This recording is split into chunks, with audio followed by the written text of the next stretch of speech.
Salut à tous et bienvenue dans cet épisode de notre émission Unboxing, ma collection de comics, l'émission où on fait des unboxings de ma collection de comics. Et oui, parce que vous le savez, j'ai déménagé et donc tous mes comics sont en carton.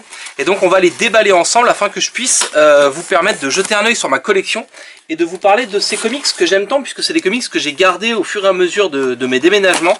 Et donc ce sont des comics normalement avec lesquels j'ai une affinité particulière et donc sur lesquels je devrais aussi avoir des trucs à vous raconter. Le déballage du jour va s'intéresser alors à plein de choses. Ça va, c'est un peu mixte cette fois. Tac, je vais vous mettre dans le bon sens pour que vous puissiez bien le voir, puisqu'on a du coup du Urban, du Panini et du Glénat.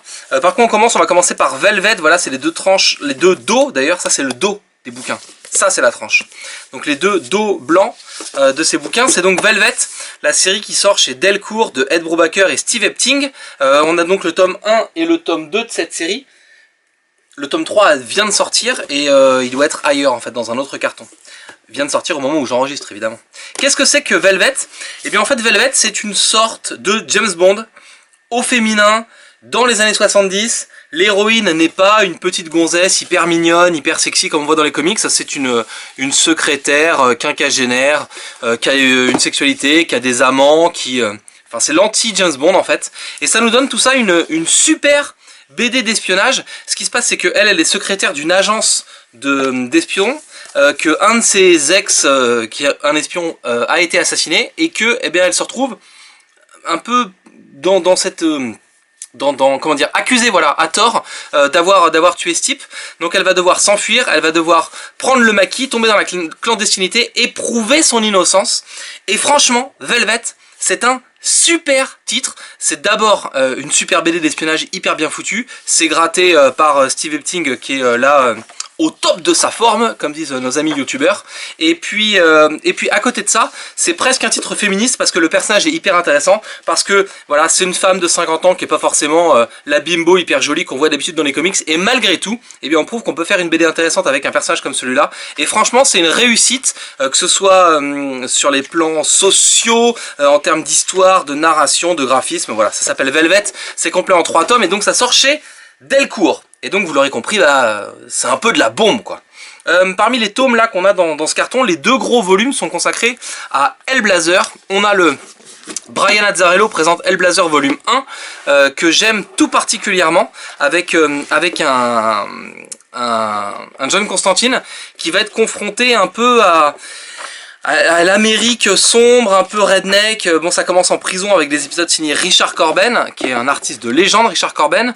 On va se retrouver face à des sortes de gangs de motards un peu violents gratuitement. Et puis on a un John Constantine qui a toujours un coup d'avance sur ses ennemis. Moi, c'est le personnage de John Constantine que j'aime vraiment, qui est très cynique, qui est toujours souriant malgré les trucs, les aléas et ce qui va pouvoir lui arriver. Il a vraiment un coup d'avance sur l'histoire. Et d'ailleurs, vous ne comprendrez les tenants et les aboutissants de ses aventures que dans le dernier tome de ce Brian Azzarello présente Hellblazer. Et en fait, c'est tout l'inverse du John Constantine qu'on va trouver dans Warren Ellis présente Hellblazer, où là, pour le coup, John Constantine se fait casser la gueule bien comme il faut par une bande de gars. Il est un peu victime de la situation et j'aime un peu moins les épisodes qui sont contenus dans ce Warren Ellis présente Hellblazer. En revanche, ils sont hyper intéressants pour la comparaison et voilà, c'est dingo de voir à quel point l'influence d'un scénariste, d'une équipe artistique va modifier en fait toute la perception qu'on a d'une histoire. Et du coup on a vraiment deux personnages qui sont complètement différents. On a là un Hellblazer plus anglais et plus victime, et dans celui de Azzarello on a un personnage plus américain, vindicatif, plus cynique, plus un peu comme j'aime quoi. Et puis on retrouve la patte d'Azzarello avec ses dialogues de dingo. Peut-être que vous avez aperçu la couverture de I Hate Fairyland. I Hate Fairyland, c'est une créa de Scotty Young, qui est un artiste que j'aime beaucoup, et peut-être on va te retrouver dans un autre épisode, mais j'ai un kiosque, une série de Human Torch dessinée par Scotty Young, un truc qui date de genre de 2004 ou quelque chose comme ça, et depuis cette série, je me disais ouais, cet artiste c'est cool quoi, c'est dingo. Et là du coup sa dernière créa hors Marvel, ça s'appelle I Hate Fairyland, et c'est l'histoire de elle, c'est une petite gamine. Comme dans le Magicien d'Oz, elle se retrouve emportée par un truc, et puis, ou comme Alice au Pays des Merveilles, elle arrive voilà, dans un monde de contes de fées un peu. et donc elle va vivre une aventure, et puis c'est super, et il faut s'en sortir, sauf qu'en fait ça se passe pas bien du tout, et que ça fait 27 ans qu'elle est coincée dans ce monde-là, et qu'elle en a juste plein de cul, parce qu'il n'y a pas d'autre mot, et qu'elle pète les plombs, et que pour s'en sortir, elle a décidé, c'est ce qu'on voit sur la couverture, de poutrer tous les personnages qui sont dans cet univers-là. Ça nous donne un truc avec, donc c'est le graphisme de Skottie Young, qui est complètement en roue libre, dans un truc qui est complètement débridé, qui est en même temps lisible par les enfants, parce que tous les gros mots sont remplacés par des jeux de mots. J'en ai plus en tête, je l'ai pas lu depuis longtemps. Mais genre, voilà, elle dit, pour ne pas dire... le mot qu'on connaît, qu'on imagine, elle dit flutin. Voilà. Donc tous les gros mots en fait sont un peu cachés, mais malgré tout ça reste hyper trash et ça envoie du lourd. Et ce tome là est hyper bien, le tome 2 est un peu moins bien.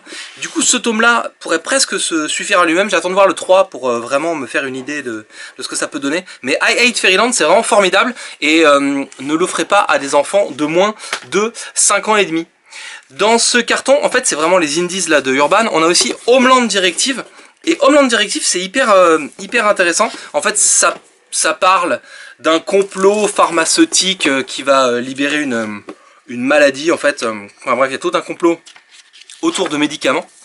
Et dans la façon dont c'est raconté, il y a un style graphique qui va s'appliquer à chaque lieu dans lequel on est.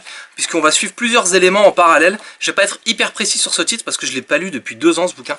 Mais je me souviens que oui, le découpage des lieux et des personnages qu'on suit se fait par le code graphique et par la couleur qu'il y a là-dedans. Alors ça c'était un des premiers trucs presque sortis dans la collection Indies de Urban, c'était au tout début. On remarque que c'est signé Robert Venditti qui aujourd'hui fait du Valiant et donc on retrouve chez Bliss Comics. Et donc les dessins sont de Mike Huddleston. Je vais pas réussir à le dire. Et en tout cas, ça c'est vachement bien. Vous n'en avez jamais entendu parler. Et peut-être que ça vaut le coup de demander à votre libraire de le recommander parce que c'est cool. Si vous aimez les trucs un peu complot à la Maison Blanche et tout, ça va pouvoir vous intéresser. En plus c'est complet en un seul tome. Là on a 2 artistes que j'adore. Frank Whiteley, qui est un de mes dessinateurs préférés, et Grant Morrison, qui ont livré une œuvre pour laquelle je n'étais pas prêt. Et ça fait partie des trucs que j'ai lus au moment où je faisais la sélection comics, donc qui était une chronique radio quotidienne sur les comics, et où du coup j'ai pas pris le temps de comprendre de quoi ça parlait. Je me suis très vite arrêté parce que c'est vraiment méta comme titre, et ça fait partie des BD que j'ai gardé. D'abord parce que c'est Frank Whiteley et que c'est hyper beau, mais sincèrement que j'ai pas vraiment pigé et surtout que j'ai pas fini, et donc ça fait partie des trucs que j'ai gardé pour les relire pour plus tard. Donc ça c'est dans ma collecte, dans les trucs à lire plus tard.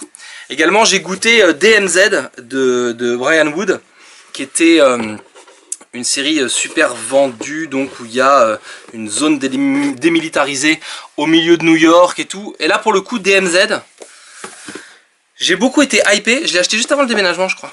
J'ai beaucoup été hypé par ce truc et moi c'est pas du tout ma came en fait. Et je ne sais pas trop quoi vous dire sur ce titre parce que je préfère vous parler de choses que j'aime. En tout cas DMZ c'est sûrement très bien, mais c'est pas pour moi. Et du coup je préfère vous parler d'autres choses. Et par exemple de The Autumn Land de Kurt Busiek, qui est une BD dans lequel la magie a un rôle hyper important. On a tous les personnages ont des têtes d'animaux, un peu comme ce qu'on a pu voir dans Black Sad. Et pareil, c'est une grande saga, voilà, donc à base de magie et de la disparition de la magie. Et c'est une aventure. Et je cherche des trucs pour vous le dire sans vous le spoiler en fait. Et c'est vachement bien. Et donc j'ai le premier tome et je dois pas avoir le deuxième. Donc envoyez-moi vos cadeaux autour de tout ça. The Call, qui se passe à Chicago. Je vais pas vous baratiner, je ne sais plus du tout de quoi ça parle. Je ne sais plus. Je sais plus. Ça m'avait plu. J'en avais parlé avec Bertrand, donc de la librairie L'Intrépide, le libraire de L'Intrépide, parce que lui avait pas du tout aimé et moi j'avais bien aimé. J'avais plutôt bien défendu ce titre. Je saurais plus vous dire de quoi ça. Putain, c'est nul cette émission. Ouais, tenez, regardez, c'est une BD, c'est cool, je sais plus de quoi ça parle, achetez-la, c'est super. Je pourrais vous baratiner en vous disant, ouais, c'est super, achetez-le, il y en a plus beaucoup, tout ça, mais je ne sais plus. Bref. The Authority, les années Stormwatch, donc ça, c'est la réédition des épisodes de Warren Ellis et Tom Rennes sur la série Stormwatch, juste avant qu'ils arrivent sur The Authority. C'est quelque chose qui était sorti en kiosque chez Semic dans les années de quand j'étais petit. Et c'était un petit peu la claque, ce truc-là, parce que c'est le moment où les comics, à la fin des années 90, vont s'affranchir un peu des codes de super-héros et commencer à devenir hyper violents et à mettre des messages politiques à l'intérieur. Donc ça commence dans Stormwatch. L'apothéose, c'est une série qui s'appelle The Authority. Et c'est une série qui a été complètement freinée dans son évolution par les attentats du 11 septembre, parce que cette série qui était ancrée dans la vraie vie, qui parlait de dictature, qui parlait de terrorisme, qui parlait de héros proactifs, de méchants qui venaient raser des villes et tout, bah, d'un seul coup ça a pris une résonance avec le monde réel, et c'était plus possible de publier ça, surtout que c'était publié au début par Wildstorm, donc le label de Jim Lee, qui allait bosser chez DC Comics, et DC Comics, même sous un sous-label comme Wildstorm, n'était pas capable de publier des histoires aussi violentes, engagées, surtout dans le contexte de l'époque. Donc c'est l'ascension d'une branche des histoires de super-héros modernes, sociales, violentes, qui a été complètement freinée dans son ascension par l'actualité du moment, en fait. Graphiquement, ça a un peu mal vieilli, peut-être, les trucs de Tom Rainey. Moi, j'adore ça, mais c'est un peu, il y a un côté Madeleine de Proust dedans. C'est vrai que peut-être c'est un peu moins accessible aujourd'hui. En tout cas, il y a 4 tomes. Les années Stormwatch volume 1, les années Stormwatch volume 2, et après il y a Authority volume 1, il y aura aussi Authority volume 2, et dans la même lignée il y a une série qui s'appelle Planetary, dont on aura l'occasion de reparler dès qu'on le trouvera dans un prochain carton. Je vais vous vider ce qui reste, histoire qu'on voit un peu mieux les choses, puisque nous avons... par quoi on commence? Du Green Lantern de Panini. Donc ça c'est Origine secrète. Du coup c'est l'histoire de Jeff Jones et Ivan Reyes. C'est les ré-origines de Green Lantern après le passage de Hal Jordan dans son ère Parallax. Ça a été réédité par Urban, mais du coup j'avais la vieille version souple de Panini qui était vendue hyper pas cher, puisque c'était 9,95 €. 9,95 € pour cette histoire magnifique de Green Lantern. Et juste après on a le Green Lantern Renaissance. Alors c'est pareil, je l'ai en Marvel Deluxe, c'est ressorti chez Urban depuis. Donc là c'est Jeff Jones et Ethan Van Sciver, et du coup ça précède les épisodes de Urban qui sont dans Jeff Jones présente Green Lantern. Et voilà, mais du coup pourquoi les racheter puisque je les avais déjà, donc moi je les ai dans cette collection là un peu plus ancienne. Voilà. On a un Deluxe des X-Men que j'ai principalement acheté pour ces deux dessinateurs, Chris Bacalo et Humberto Ramos. Et là, pour être tout à fait franc, je l'ai acheté au moment du déménagement, je ne l'ai pas encore lu, mais ces deux auteurs pourraient me faire acheter n'importe quoi. D'ailleurs, je pense qu'ils l'ont fait, puisque je pense que ça va être un peu naze, hein. Puisque c'est pas la période des X-Men que j'aime le plus. En revanche, voilà, c'est deux dessinateurs que j'adore depuis la fin des années 90, depuis notamment juste avant leur passage comment ça s'appelait, dans Cliffhanger, un label de Wildstorm dans lequel il y avait Joe Madureira, J. Scott Campbell, Humberto Ramos et Chris Bacalo. Je perds la tête. Voilà, donc c'est ces deux dessinateurs qui m'ont fait acheter cette série, et donc bah voilà, ça fait partie des trucs que j'ai et qu'il faut que je lise. À côté de ça, on a, alors là on est un peu plus dans des trucs un peu plus vieux, puisqu'on a Azrael Batman dans une première édition de Graphic USA. Alors là, faut vraiment, voilà, c'est un truc de vieux, c'est du souple des années 2000, et du coup c'est le personnage d'Azrael face au personnage de Batman, avec des dessins d'un dessinateur qui s'appelle Joe Quesada, hein, qui dessinait à l'époque, et voilà. Bon, c'est typique le truc des années 90, et c'est la rencontre de ces deux personnages, sachant que Azrael va devenir Batman un peu plus tard. Après on a des conneries, ça c'est les journaux publicitaires qui sont publiés régulièrement par Panini, mais que je garde parce que les couves en général sont jolies. Et puis on a quelques petits singles. Il y a ici un Daredevil Punisher numéro 1. Bon, un autre journal promotionnel de Panini. Un journal promotionnel de Urban pour les publications Vertigo. Et puis on a une BD de Mars Attack qui est publiée chez French Eye, c'est ça, je ne sais plus. Oui c'est ça, chez French Eyes, et qui ne m'a pas laissé un souvenir impérissable, mais j'avais envie de lire des BD adaptés de Mars Attack. Voilà, c'était vraiment un truc sur lequel j'avais envie de jeter un œil, et donc eh bien bah, c'est chose faite, c'est cool, mais je ne suis pas certain de vous conseiller complètement d'acheter ce bouquin. On vient de se faire un carton les copains, on vient de se faire un carton. On continue très bientôt dans cette série de unboxing de ma collection de comics. N'hésitez pas à me dire en commentaire les titres que vous avez lus, que vous n'avez pas lus, ce que vous avez aimé, ce que vous n'avez pas aimé. On est là pour commenter, pour débattre de tout ça. En tout cas, merci d'avoir suivi cette vidéo et à bientôt pour un prochain unboxing de ma collection. À toutes!